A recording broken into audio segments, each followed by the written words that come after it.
Uh. Yeah. E aí, pessoal, tudo bem? Hoje mais um episódio do nosso Resenha Bariátrica. Vamos conversar sobre saúde da mulher. Vamos falar com a ginecologista Luísa Baldiceira. Muito obrigado. Obrigada, Nath. É um prazer estar aqui falando sobre um assunto que é tão prevalente nos tempos atuais. Obesidade tem tudo a ver com ciclo hormonal da mulher, né? Eu imagino que chegue bastante dúvidas para ti no consultório, porque inclusive para mim chega, né, em relação à anticoncepção, quando é que eu posso engravidar?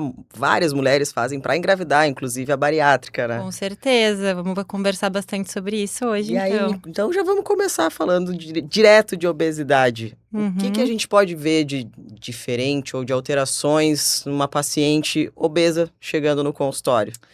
Bom, então, a obesidade, então, é um assunto que a gente tem que falar bastante hoje em dia pela prevalência, né? Pelo que eu me informei ali nos últimos dados, pelo menos 30% da população feminina brasileira é obesa, Sim. né? Então, realmente, a gente sabe que o tecido adiposo, né, ele é um órgão endócrino, né, onde acontecem produções hormonais, né, conversão de um hormônio em outro, né, então, realmente um excesso de tecido adiposo, ele tem influência direta nos hormônios, né, femininos, né. Então, a gente pode ver alterações hormonais, né, os ciclos muito espaçados ou até excesso de sangramento, né. Uma mulher que gesta sendo obesa também tem riscos aumentados, então riscos maternos e fetais, né? Já é um pré-natal de alto risco, né? O paciente obeso em si já é um paciente que a gente diz que é um paciente de risco, né? Mesmo que diga, eu sou 100% saudável, não tenho nada. Já tem a obesidade. Já tem a obesidade, que é um fator de risco cardiovascular aumentado, né? E além disso também impacta na vida sexual da mulher, na questão da autoestima, né? Impacta também em risco de câncer, tem alguns cânceres ginecológicos que também têm o risco aumentado em função da obesidade, né? Então... Uma série de coisas relacionadas aí à obesidade. Exatamente. O que eu mais vejo chegar pra mim é o pessoal falando que não menstrua ou que tem o ciclo irregular em função da obesidade e geralmente acaba descobrindo um ovário policístico. A gente vê bem frequente. Isso acontece bastante com relação à obesidade? Se emagrecer melhora ou fica assim pra sempre? Com certeza, tem bastante relação, né? Então, a obesidade por si só, sem a síndrome dos ovários policísticos, então já é um fator que acaba atrapalhando ali o ciclo da mulher, né? Então, a gente vê que pelo excesso de conversão de estrogênio periférico, né, no tecido adiposo, isso impacta diretamente no ciclo da mulher. Então, a mulher pode ter ciclos mais espaçados, né? Como também pode ter aumento de fluxo menstrual, né? Sim. E realmente pode influenciar, né, esses períodos de anovulação que a gente fala, muito tempo sem ovular, em função da obesidade, pode aumentar o risco de câncer de endométrio, por exemplo, e atrapalhar muito a fertilidade da mulher, né? E a relação com a síndrome dos ovários policísticos, ela é bem estreita, né, bem frequente, na verdade, porque, assim, só falando o que é a síndrome dos ovários policísticos, né? Sim. Então, não basta ter micropolicistos no ovário para tu ter o diagnóstico de síndrome dos ovários policísticos, né? A síndrome, como o próprio nome fala, síndrome é um conjunto de sintomas, né? Então, não adianta chegar no consultório, doutora, eu tenho síndrome dos ovários policísticos porque tu tem cistos no ultrassom. Eu fiz o ultrassom e tá ali. Exato. E aquilo que ocorre muito, né, hoje em dia no consultório. Então, a gente tem que ter pelo menos 2 de 3 critérios, né? Então, quais são os critérios? Um deles realmente é os micropolicistos no ovário, né? O outro deles é a anovulação, ou seja, os ciclos irregulares, ciclos espaçados. Então, mulher que menstrua a cada 3 meses, 4 meses, 5 meses, fica um ano aí sem menstruar, né? Os ciclos irregulares, né? Normalmente tem só um escape, alguma coisa, e acha que menstruou e não dá pra considerar um ciclo, né? Exatamente, é ciclo anovulatório, acabou não ovulando, né? Então, a gente tem que ver se essa paciente tem ovulado regularmente, né? E o outro critério diagnóstico é o excesso de produção de hormônios androgênicos, hormônios masculinos, né? Claro. Tanto clinicamente falando, então, paciente que a gente olha e já vê sinais, né? Pelo ali, excesso de pelo, acne, oleosidade no cabelo, a perda né, a alopecia androgenética que a gente fala, né? Que é a queda de cabelo no padrão mais masculinizado, né? Então, ou também laboratorial, então excesso de hormônios masculinos nos exames laboratoriais, Sim. né? Então, preenchendo 2 desses 3 critérios, a gente tem o diagnóstico de síndrome dos ovários policísticos, né? Sim. E por que a obesidade está muito ligada? Porque a síndrome dos ovários policísticos, por si só, já aumenta a chance de ganho de peso. E o ganho de peso piora os sintomas da síndrome dos ovários Sim, policísticos, vira uma né? bola de neve. Exatamente. O que acontece é que... Então, a gente já tem esse excesso de hormônio masculino, né? E a paciente que ela é obesa, ela tem... os hormônios masculinos, eles são mais convertidos ainda em Na estrogênio, gordura, né? Exatamente. Uhum. Então, já tem um excesso de estrogênio, isso também acaba que atrapalha, né, o ciclo menstrual. E o excesso, essa resistência insulínica que também tem na obesidade, né? Impacta diretamente no ovário, né? Sim. Aumentando a produção desses hormônios masculinos. Então, a obesidade, ela impacta diretamente nos sintomas. Em toda a formação hormonal ali. Exatamente. Então, vai ter mais sintomas, né, e sinais de hiperandrogenismo. Então, a paciente que é obesa e tem ovário policístico piora a pele, piora o cabelo, mais espinha, né, mais irregularidade menstrual, os ciclos mais espaçados. Então, assim, a síndrome dos ovários policísticos, ela não tem uma cura. É uma síndrome crônica, né? Sim. Mas ela melhora muito e, na verdade, o tratamento principal é a perda de peso. E ela pode acontecer em qualquer momento da vida? Ou geralmente o diagnóstico é mais cedo? Descobri quando eu comecei a menstruar ou descobri já com 40 anos. Então, isso é uma questão também. Antigamente, até eu tive diagnóstico de síndrome dos ovários Em policísticos. função dos cistos. Não, em função dos cistos também e em função do momento que foi diagnosticado. Porque o que a gente sabe? Hoje em dia, a gente tem que esperar pelo menos 8 ou 9 anos da menarca, ou seja, da primeira menstruação da mulher, para daí sim fazer o diagnóstico. Antes disso, a gente tem algumas suspeitas, né? Sim. A gente vê um hiperandrogenismo clínico, irregularidade menstrual, mas é muito normal a mulher, até os 9 primeiros anos ali da primeira menstruação, ter sangramentos irregulares, Sim. né? E também ter cistos no ovário. Então, antes desses 9 anos, pós primeira menstruação, a gente tem uma suspeita, mas o diagnóstico mesmo, ele é confirmado depois de 9 anos da primeira menstruação, né? Se ele Isso aí deve acabar confundindo um pouco também, porque tem que ser os micropolicísticos, né? Às vezes o pessoal chega, tem um cisto, 2, já acha que fechou algum diagnóstico. Exatamente, Então, tem critérios ultrassonográficos, né? Não é simplesmente um cisto. Então, eles têm os tamanhos, né? O volume do ovário também tem que ser analisado para fechar esse diagnóstico, né? Então, assim, antes dos 9 anos pós primeira menstruação, a gente pode até ter uma suspeita, mas o diagnóstico mesmo a gente consegue confirmar depois desses 9 anos, né? E o que a gente vê na prática também é que com o passar dos anos, a síndrome tende a melhorando os sintomas ali, né? Então, próximo do climatério, da menopausa, a gente vê que esses sintomas de hiperandrogenismo... Sintomas androgênicos começam a melhorar. Costumam a melhorar, né? Mas a gente sempre tem que lembrar que não é a cura. Uma vez que tu tem, tu sempre vai ter. E lembrar também que essas pacientes que têm a síndrome dos ovários policísticos, elas mesmo que melhorem dos sintomas, elas têm uma tendência a um pior perfil lipídico, pior colesterol triglicerídeo, aumento de risco cardiovascular, obesidade, né? E a perda de peso, então, melhoraria os sintomas. Com certeza, né? Esses sintomas, eles são muito agravados pelo excesso de tecido adiposo, né? Por essa conversão hormonal em excesso no tecido adiposo. E a gente perdendo peso, eu sempre falo, né? O tratamento principal é a perda de peso, né? Aí a mulher volta, muitas mulheres voltam a ovular de forma regular, Melhora né? a taxa hormonal quando consegue engravidar. Já tinha o diagnóstico do nunca vou conseguir engravidar para talvez eu consiga engravidar. Exatamente. Isso a gente viu até recentemente aqui, a gente discutiu até com pacientes, conversou, que o pessoal faz a cirurgia com essa prevenção. Eu fiz para engravidar porque eu tinha... Exatamente. A obesidade não me deixava, era tudo desregulado, e aí conseguiu logo em seguida. A questão da infertilidade, ela sempre tem que ser avaliada na questão do casal, né? Porque a infertilidade é sempre conjugal. Claro. Mas a gente, tendo uma mulher obesa, a gente desconfia muito daquele risco ali da infertilidade ser por essa causa. Claro, a gente tem que descartar causas masculinas, né? Causas femininas também, então não é só a anovulação, né? Que é causa de infertilidade, tem alguns fatores anatômicos também, né? Insuficiência ovariana, mas com certeza a gente olha para uma mulher obesa que é infértil, a gente tem que pensar em ciclos anovulatórios e infertilidade por essa causa, né? E a paciente que é obesa e engravidou. Agora, quais são os próximos passos? Tem algum cuidado maior? Ficar de olho mais em alguma coisa? Consultas são mais frequentes do que numa pessoa não obesa?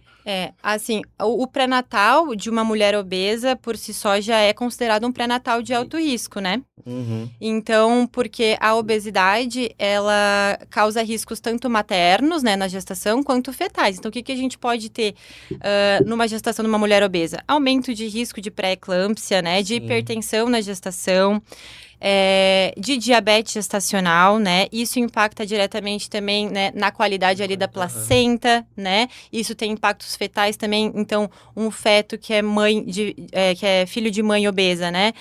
Pode sofrer com distúrbios do crescimento, então ou crescer demais por causa de uma diabetes gestacional, ou às vezes crescer de menos por uma insuficiência placentária, né? Uma chance de uma prematuridade ali também, né? Chance de prematuridade, exatamente. E tem a questão também das pacientes que fazem a bariátrica, né, para engravidar. Isso, essa ia ser a próxima pergunta. Exatamente. Fiz a bariátrica, quando que eu posso engravidar? Então, a paciente que fez cirurgia bariátrica, ela pode sim engravidar, né?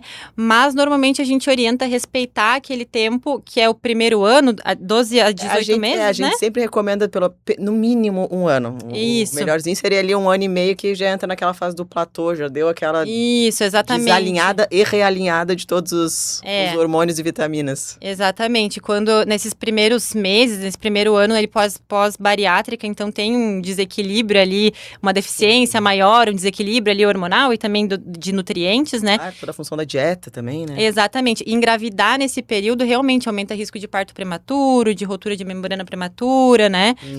Maior risco de complicação por deficiências vitamínicas. Então, a gente sempre orienta esperar esses 12 a 18 meses para daí sim iniciar essas tentativas de gravidez.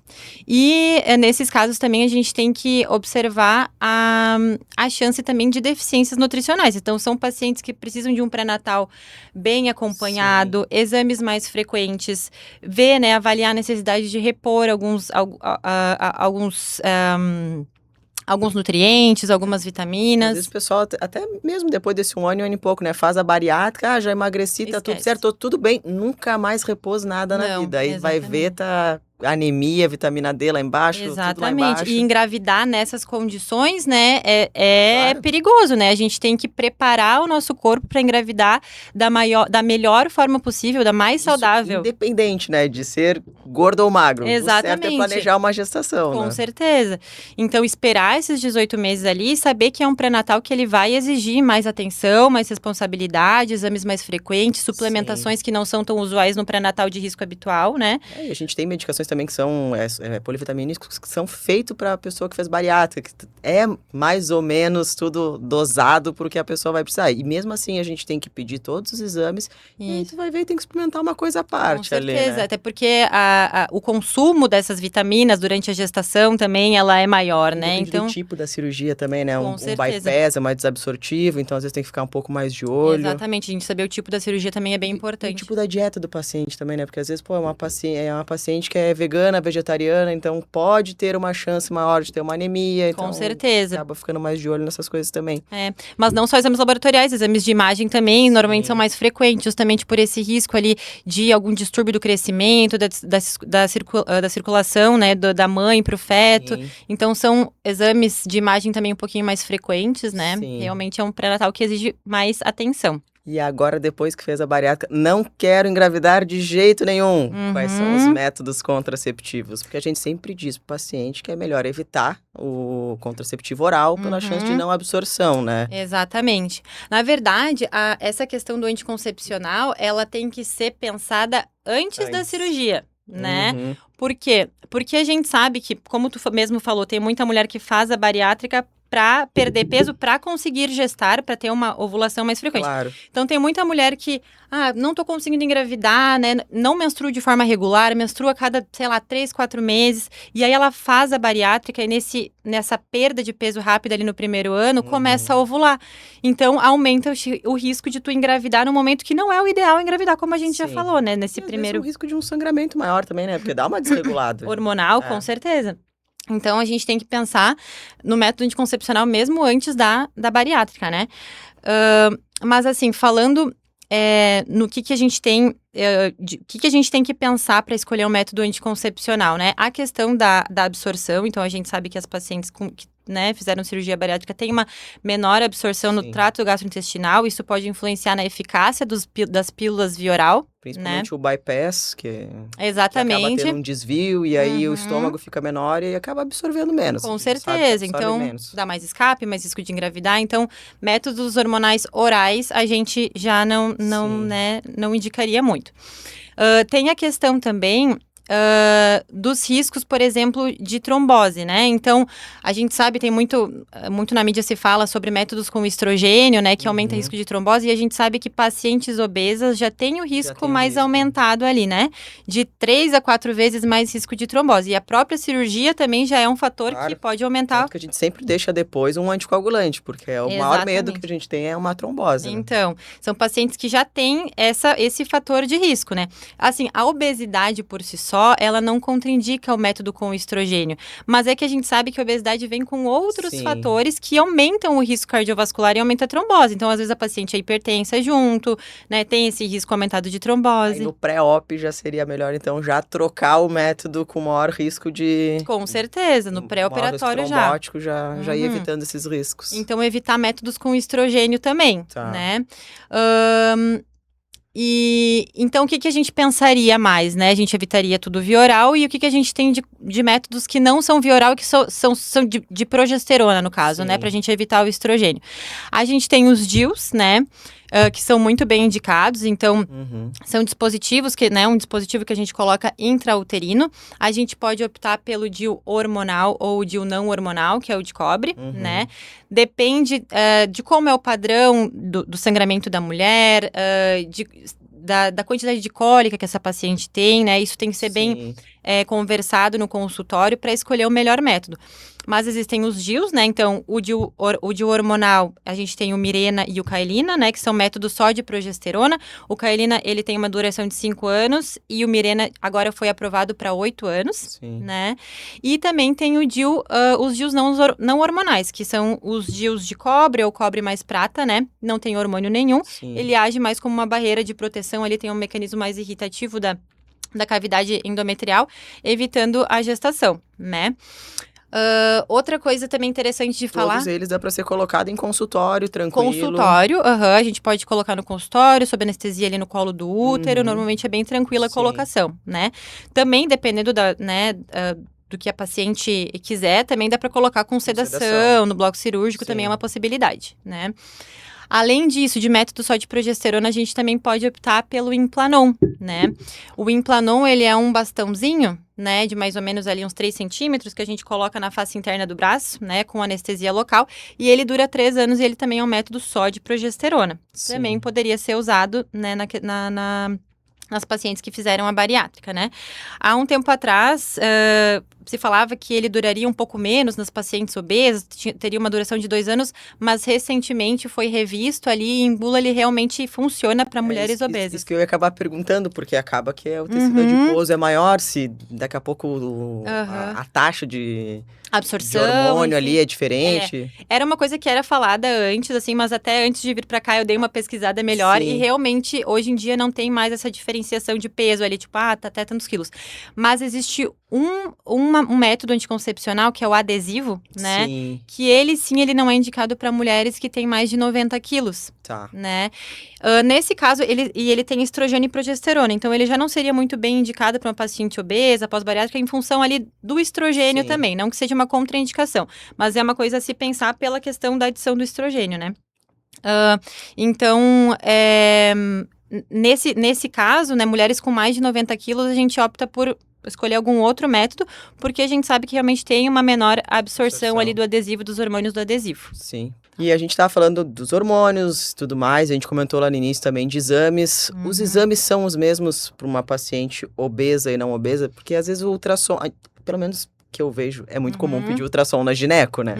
Muito. E a gente sabe que quando tem um tecido adiposo muito grande, a eficácia do ultrassom já não é tão boa assim. E faz os mesmos exames para paciente ou às vezes adiciona algum outro? Eu não sei se tem alguma diferença.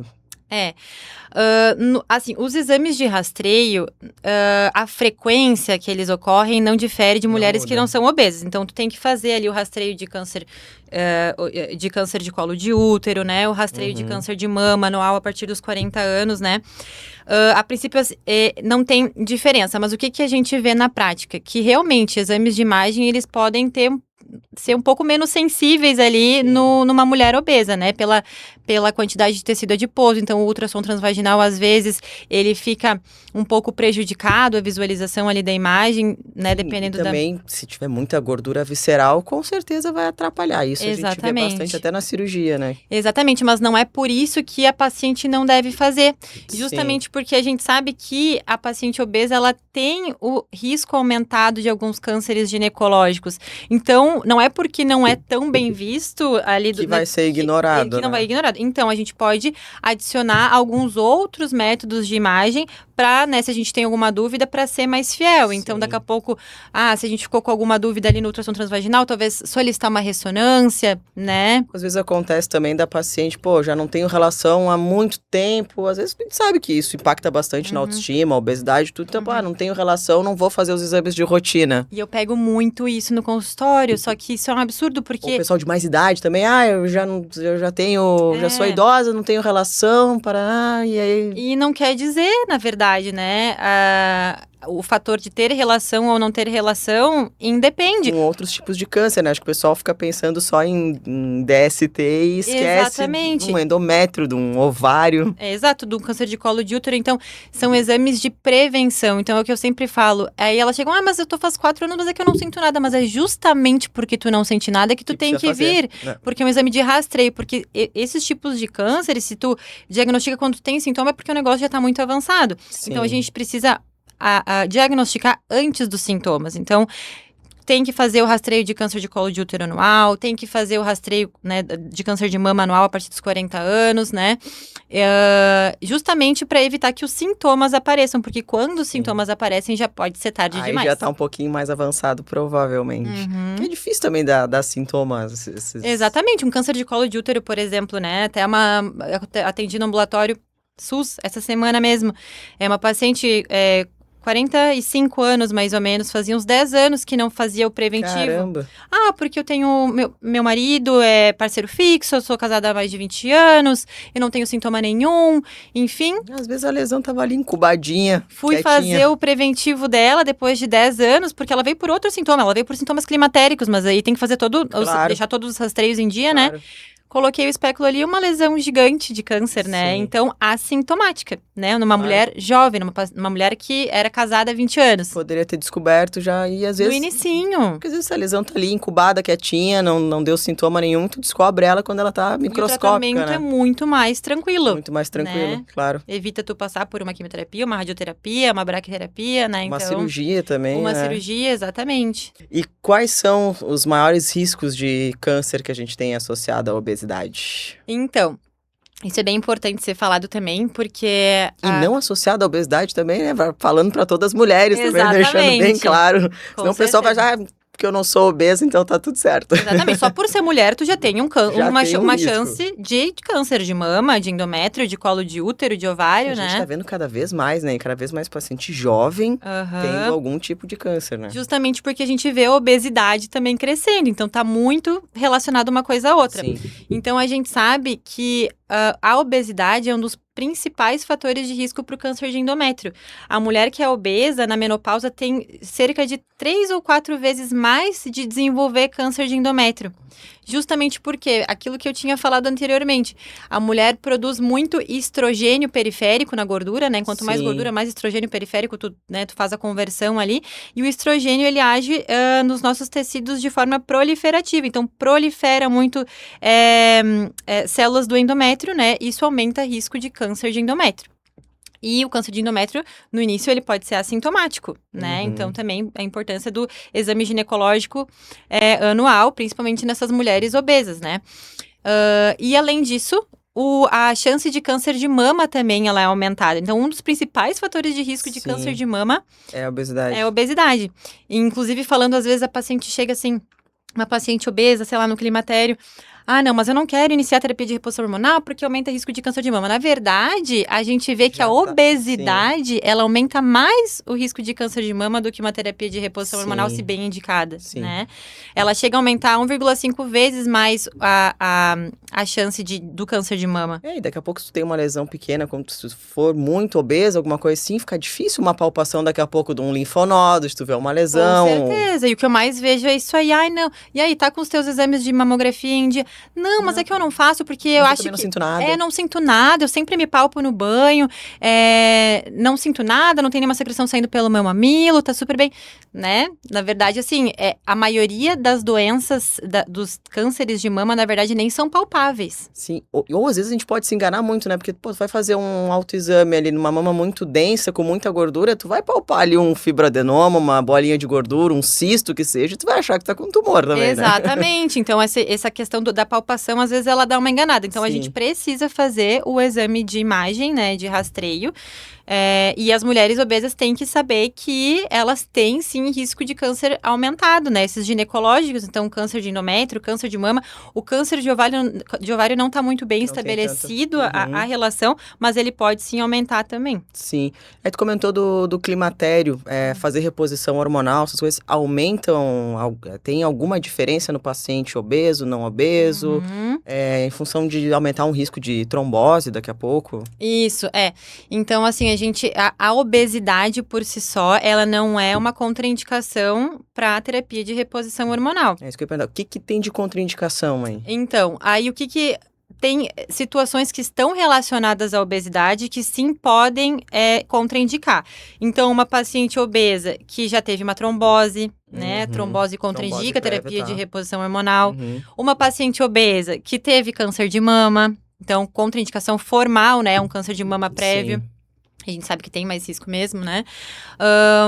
Uma paciente que tem o risco cardiovascular aumentado, uma dislipidemia, né? Hipertrigliceridemia. Então, risco cardiovascular aumentado, AVC uma pressão prévio, descompensada aí, né? Hipertensão descompensada. Então, assim, a obesidade, ela não contraindica a terapia de reposição hormonal com estrogênio e progesterona. Mas sim aquilo que vem junto. Então, às vezes, na maioria das vezes, é uma paciente que ela tem um risco cardiovascular aumentado, tem uma dislipidemia, teve um AVC, uma trombose, uma TEP prévia, né? Um tromboembolismo pulmonar prévio. Então, são fatores que contraindicam a reposição. Se a pessoa fez a cirurgia, emagreceu e melhorou dessa parte, não teria problema em fazer a reposição. Sem nenhuma contraindicação. E a outra coisa que a gente também tem que pensar é a via do estrogênio, né? Porque a gente sabe que o estrogênio, mesmo que a gente usa estrogênio bioidênticos, o estradiol na reposição hormonal, né? Mas... a reposição do estrogênio via oral, ela tem aquela passagem pelo fígado e pode alterar alguns fatores de coagulação. Sim. Então, é interessante a gente pensar numa via transdérmica, talvez, para uma paciente obesa, né? Como a gente sabe que a obesidade aumenta o fator a trombose, aumenta o risco de trombose em 2 a 3 vezes. Então, se eu olho para uma paciente, né, na menopausa, eu já penso numa reposição de estrogênio via transdérmica e não via oral, para evitar essa passagem pelo fígado, para evitar também risco aumentado de trombose, né? E daqui a pouco, tem uma esteatose muito elevada, alguma coisa assim. Também. Isso aí acaba, às vezes, o pessoal acha que não precisa complementar com nenhum exame, e aí vai fazer um ultrassom básico ali de abdômen. Cheio, tá vendo fígado gordo pra caramba. Exatamente. Então, são coisas que a gente tem que pensar, né? Não é porque é obesa que contraindica, mas a gente sabe que a obesidade vem cheia de fatores ali de risco, que aumenta o risco cardiovascular, e a gente não quer aumentar ainda mais o risco cardiovascular dela, né? E uma coisa que a gente falou foi totalmente de alteração hormonal, até acabei falando da autoestima da paciente e tudo mais, mas uma coisa a gente sabe que acontece. A alteração hormonal às vezes pode dar perda de libido. Com certeza, exatamente. E é comum acontecer paciente obesos passar por isso em função dessa alteração hormonal? Muito. Acaba tendo que repor alguma coisa, fazer algum tratamento para essa questão do libido? Na verdade, a gente vê essa associação, né, bem forte da obesidade com a libido. Normalmente, às vezes, pacientes mais novas, né, mesmo que ainda não tenham entrado na menopausa, existem desregulação hormonal, às vezes ciclos anovulatórios, então a gente vê se a paciente ela vai diminuindo peso, começa dieta, atividade física, volta a ovular, volta a se sentir bem, principalmente a sexualidade da mulher, ela tá muito ligada muito mais a questões psicológicas do que a questões hormonais, né? Sim. Então, a paciente que ela é obesa e ela começa a fazer atividade física, começa a emagrecer, começa a gostar de ver Vê teu corpo melhorando, com né? certeza. Então, a tua autoestima, ela vai melhorar. Tu te sente bem contigo, não tem como. Exatamente. É muito difícil uma mulher que esteja se sentindo mal, que olha consigo mesma, né? Que olha no espelho e não gosta do que vê. É difícil que ela realmente tenha uma boa libido, porque a gente precisa de autoconfiança, a gente precisa... Às vezes o hormônio é só um extra ali. Um detalhe. Ela realmente, né, vai melhorar as taxas hormonais da mulher, enfim. Mas não vai ser só isso sozinho. Não vai ser só isso sozinho, né? Então, a própria questão da atividade física, ela é comprovadamente um fator importante de melhora de libido, né? Pra tudo, né? Exatamente. A atividade física melhora todo o nosso organismo, é incrível. Com certeza. A mudança que faz. Exatamente. Isso é saúde mental, saúde espiritual, é saúde física. Tudo. Né? A gente conversou dos anticoncepcionais orais, esses ciclos anovulatórios e aumento de risco e tudo mais. Quem usa anticoncepcional ad eterno? Nunca dei uma pausa na vida, uso anticoncepcional. O risco de trombose a gente sabe que existe. Mas existe algum risco aumentado para alguma outra coisa? Tipo, quando eu parar, nunca mais vou conseguir engravidar porque eu tomei anticoncepcional a vida inteira. Não. Na verdade, isso se falava muito antigamente, né? Sim. E hoje em dia é uma coisa que a gente tem que desmistificar bastante no consultório. Então, eu sempre falo assim, ó, o melhor método anticoncepcional é aquele que tu te adapta e que tu não tenha nenhuma contraindicação, né? Então, a gente pode... tem mulheres que usam a pílula combinada, né? De estrogênio e progesterona, a mesma pílula lá desde os 16 anos, né? E aí vem, tipo, doutora, mas você usa muito tempo. Há muito tempo, eu tô com medo. Eu pergunto, tu tá bem adaptada? Né? Tu tá bem adaptada? Tem algum efeito colateral? Né? Tá correspondendo às tuas expectativas? E eu vejo se não tem nenhuma contraindicação. Então, a gente sempre tem que rever o método anticoncepcional durante a consulta, porque se é uma paciente que começou, né, o método combinado, né, uma pílula via oral lá dos 16 anos, chegou lá com os 35 anos, continua bem, a pessoa saudável, não é hipertensa, não é tabagista, a gente pode manter essa pílula, né? Mas, por exemplo, por isso que é importante reavaliar a paciente, porque daqui a pouco ela pode ter algum fator de risco que apareceu nos últimos anos. Então, daqui a pouco ela chegou nos 35 anos, tá usando pílula, mas ela se tornou hipertensa. Ou ela é tabagista. E falar pílula também, às vezes o pessoal acha que é uma coisa só, é um tipo de hormônio só que tem ali. São milhões de hormônios que tem combinados, né? Exatamente. Então, assim, e dosagens diferentes. Né? Então, a gente sabe, por exemplo, que uma pílula combinada, que é de estrogênio e progesterona, a gente não pode indicar para uma paciente hipertensa ou numa paciente que é tabagista com mais de 35 anos. Por quê? Porque tem o fator de risco da trombose. E a gente não quer dar mais um fator de risco. Normalmente não impacta muito. Então, pacientes assim que são rígidas, no caso, né?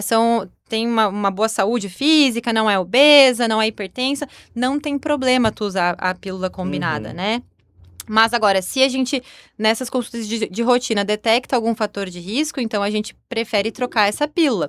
A gente pode optar por métodos ou não hormonais ou só de progesterona.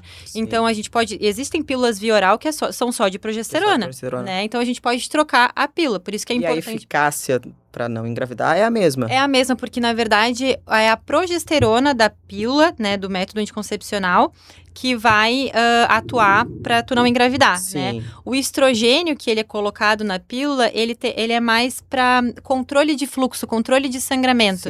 Então, a eficácia entre uma pílula de progesterona, só de progesterona e uma pílula combinada... Se tomar só progesterona todo dia, engatar a cartela, vai menstruar igual?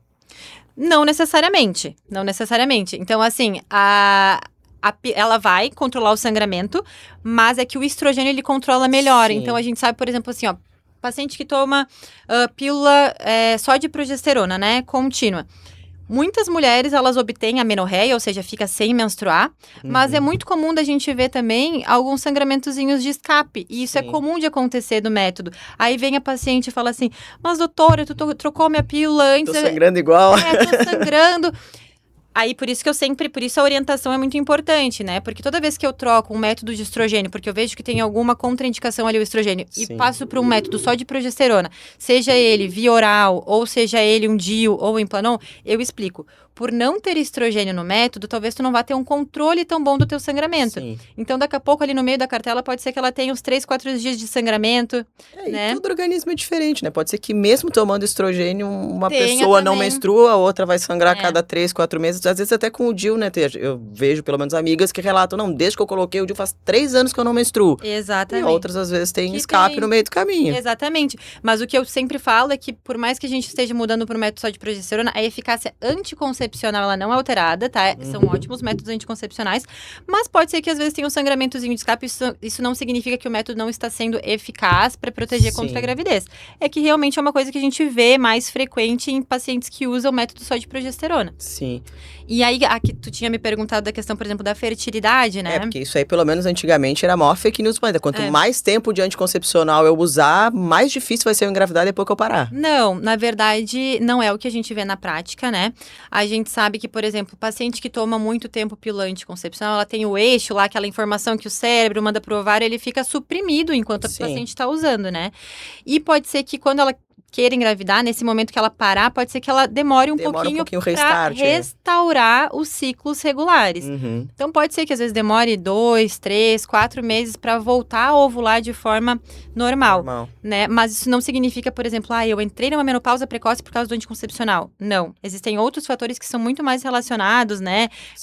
Causas autoimunes, fatores genéticos, enfim, que estão relacionados com a menopausa precoce ou a dificuldade de engravidar, né? Então, não é porque usou um método anticoncepcional muito tempo da vida que vai ter dificuldade para engravidar. O máximo que vai acontecer é nesses métodos que né, promovem a anticoncepção com o bloqueio da ovulação, depois que tu para, tu pode demorar um pouquinho para voltar a restabelecer aquelas informações que o cérebro manda pro ovário. Mas não vai ficar infértil porque tomou muito tempo. Não vai ficar infértil, exatamente. E outro, já que estamos falando de evitar gravidez, e a pílula do dia seguinte? O que é ela? O que contém? Quais são os riscos? Porque às vezes a gente vê meme na internet de gente que já tá em 2050 de tanta pílula do dia seguinte que tomou.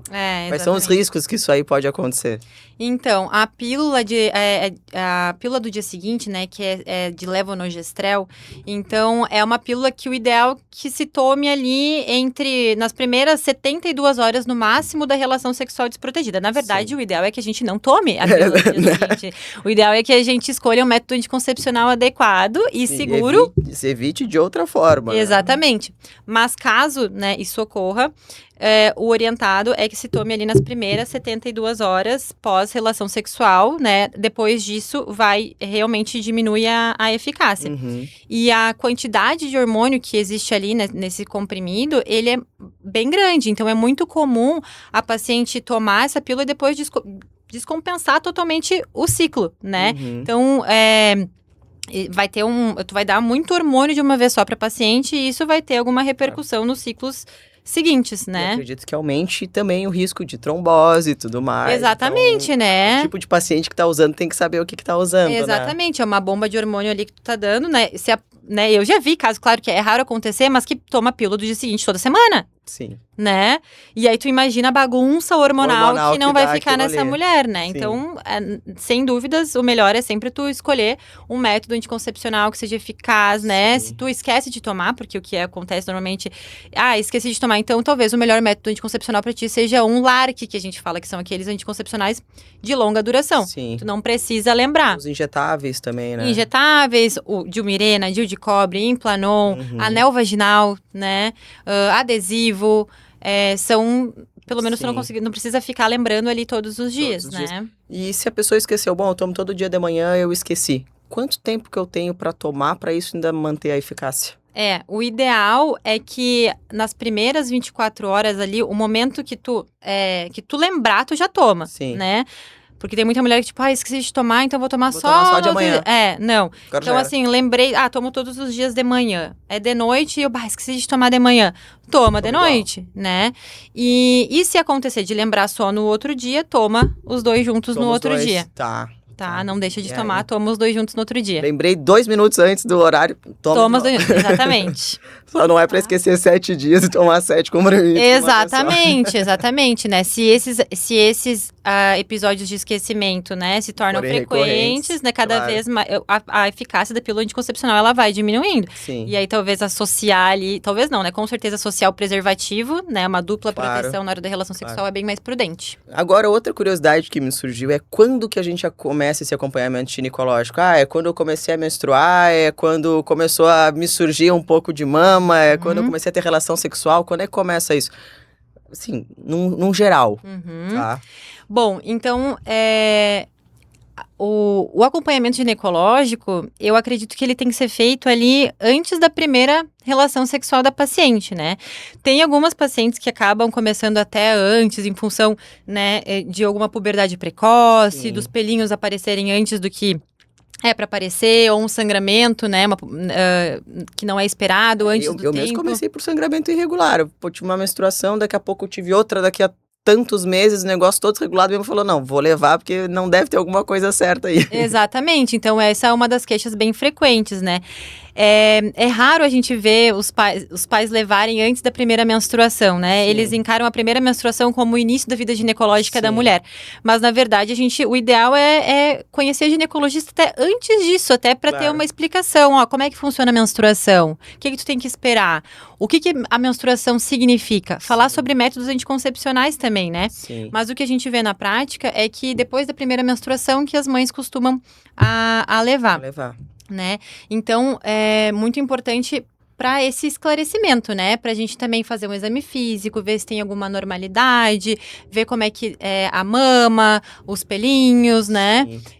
E explicar como funciona, né, o corpo da mulher. Claro, orientar, né? Porque às vezes está totalmente perdida. Exatamente. Não tô entendendo nada. Um dia eu comecei a sangrar e foi isso. Isso, exatamente. E escolher um método anticoncepcional, falar sobre a importância disso antes da primeira relação. Porque basta... também, né? Exatamente. Nunca fez um ultrassom na vida. Exatamente, já é uma oportunidade também, né? Então, não esperar essa primeira relação sexual para ter um acompanhamento ginecológico, né? Porque basta uma relação para a gravidez acontecer, né? E a gente sabe que também a nossa realidade, às vezes, é o que vem antes, né? Porque a gente tá vendo o pessoal, às vezes, cada vez mais cedo ter relação sexual. Então, assim, às vezes antes nem da menstruação. menstruou e tá tendo relação. Por isso a importância. E ainda pensa, não vou engravidar, porque como eu nunca menstruei, ou eu só tive um escape uma vez na vida e tá vendo crianças de 12, 13 anos gestando, né? E muitas crenças populares ali que são passadas de mãe para filho. Ah, tu não pode engravidar porque eu tive dificuldade, entende? Então tu vai ter também. Então é importante essa primeira consulta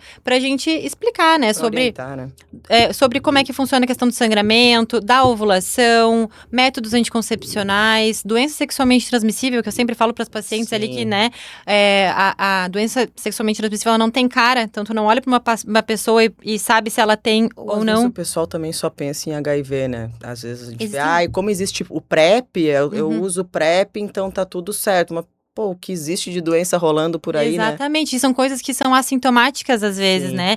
Então, uma gonorreia, uma clamídia, um HPV, né? É muito importante também essa consulta com a ginecologista antes, porque a gente sabe que a vacina do HPV, que é uma coisa bem legal de se falar também, ela é uma vacina que ela é orientada para ser feita entre 9 e 14 anos. O SUS disponibiliza essa vacina, né? É uma vacina que ela protege contra 4 subtipos do HPV e ela é disponibilizada de forma gratuita pelo SUS entre 9 e 14 anos, né? Sim. E por que fazer essa vacina? Porque ela é uma vacina que protege contra o câncer de colo de útero, né? O causador do câncer... Os tipos mais comuns ali, né? Exatamente. O causador do câncer de colo de útero é o HPV, né? Sim. Então, o ideal é que essa vacina seja feita antes da primeira relação sexual da menina. Mas... E vamos ver assim, já tive relação, passei dessa idade, tô com 20 e poucos anos, posso fazer a vacina? Deve fazer a vacina, deve fazer, né? O SUS não dá, mas eu vou pagar. Exatamente. Posso fazer, então? E agora na rede particular, no caso tu não consegue mais fazer pelo SUS, porque é só entre 9 e 14 anos, né?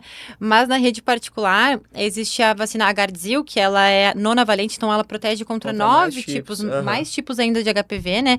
E ela é orientada, assim, para pacientes que já começaram a ter relação sexual, inclusive aquelas que já tiveram HPV, aquelas que já tiveram câncer de colo de útero, né? Então, é muito importante fazer essa vacina, porque existem mais de 100 tipos de HPV. O tipo de lesão que tu teve é um e daqui a pouco tu pega outro. Exatamente. E tá virando não é porque tu pegou uma vez que tu não vai pegar novamente. Não pode pegar de novo. Né? E até a paciente que ela tem um HPV no corpo, quando ela faz a vacina e imunização, ela meio que deixa o vírus dormindo, assim, meio inativo, né? E diminui muito o risco. E é uma dose, vale toda a vida. São 3 doses, né? A vacina do SUS, que é a quadrivalente, a princípio agora antes era 2 doses, agora pode ser só uma dose, né?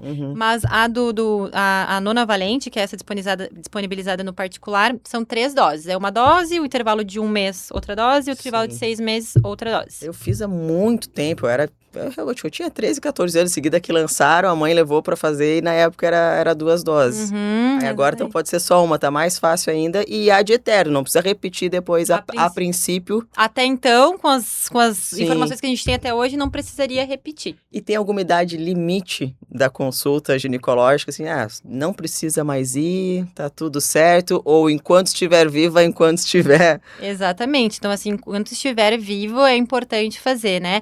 O preventivo, pelas orientações do Ministério da Saúde, a gente coleta ali até os 65 anos, né? Depois disso, não precisaria mais coletar preventivo. Na prática, a gente vê que não é muito assim, né? A gente conversou com uma geriatra recentemente, a gente sabe que o pessoal de mais idade está cada vez mais ativo, né? Mais, exatamente. Então, na prática, a gente tem que considerar o estado de saúde da paciente, a expectativa de vida de cada paciente, né? Mas nas orientações do Ministério da Saúde, é até os 65 anos o preventivo. Sim. Isso não significa que não precisa passar por uma avaliação ginecológica, porque a gente precisa olhar, né? Então, existe câncer de vulva, existe câncer de vagina. E continua tendo mama também, né? Continua tendo mama. Que é o câncer mais comum que a gente tem. Exatamente, né? E a princípio, a mamografia também, até agora, no caso, esse último mês, o rastreio dela no SUS, ele também foi modificado. Então, antes era cada 2 anos, né? Sim. Agora e a partir dos 50 anos. E agora o SUS reajustou isso, e graças a Deus, porque agora eles estão orientando mamografia anual a partir dos 40 anos. Maravilha. Né? Então, o rastreio, ele vai ficar bem mais eficaz, assim. As pacientes mais jovens, às vezes, acabam fazendo ultrassom, né? Claro, não pelo Ministério da Saúde, mas a gente sabe que chega no consultório acaba fazendo ultrassom, porque às vezes tem uma mama muito densa, com muita gordura, e acaba não dando pra ver muita coisa na mamografia, né? No caso, assim, a indicação é pacientes com mais de 40 anos, né? Mas isso não significa que a gente não possa fazer em mulheres mais jovens, dependendo dos sintomas. Daqui a pouco tem fator de risco, né? A mãe teve um câncer super jovem. Exatamente, pacientes mutadas, né? Que tem aumento de risco de câncer, risco na família, mãe com câncer, né? Jovem. Enfim, a gente começa esse rastreio um pouco antes, né? E, por exemplo, se a paciente também chega aos seus 20 e poucos anos, notou algum nódulo no seu autoexame, ou alguma secreção saindo pelo mamilo, também são indicações de ultrassom mamário, né? E paciente que tem silicone, que a gente vê bastante aí, prótese, muda alguma coisa nos exames? Ou a frequência, ou o tipo de exame, alguma coisa assim? Na verdade, a gente pode optar por fazer a ressonância também, né? Às vezes a paciente fala, não, mas eu tenho silicone e não quero fazer mamografia, porque aperta, né? Então ela tem isso e rompa, alguma coisa assim. Mas não, tem que fazer, né? E dependendo da idade da paciente, ali tem que associar com o ultrassom. E em alguns casos também a gente associa a ressonância. A ressonância. Claro, não é uma coisa comum, mas a gente vê pacientes masculinos, história na família de homem que teve câncer de mama. Isso impacta alguma coisa na rotina da mulher, no tipo de rastreio, alguma coisa assim? Impacta sim, né? Porque o câncer de mama masculino, ele tá bastante associado a mutações de genes, né? Então, a paciente que tem um pai, um irmão que teve câncer de mama, tem esse risco aumentado também. Então, até uma das indicações de investigar, de solicitar essa mutação dos genes que estão mais associados com o aumento de risco de câncer de mama. Que realmente não é uma coisa comum, mas esses dias apareceu até no consultório e a paciente me comentou que, acho que foi o pai, o irmão, alguém tinha tido um câncer de mama. E aí, sempre acende uma luzinha, né? É verdade. O rastreio tem que ser iniciado de forma mais precoce e tem indicação de fazer, né, se a paciente tem condições financeiras, de fazer os exames genéticos. Exatamente. Pô, beleza, eu acho que eu tirei absolutamente todas as dúvidas Que que bom! eu tinha com obesidade, não obesidade.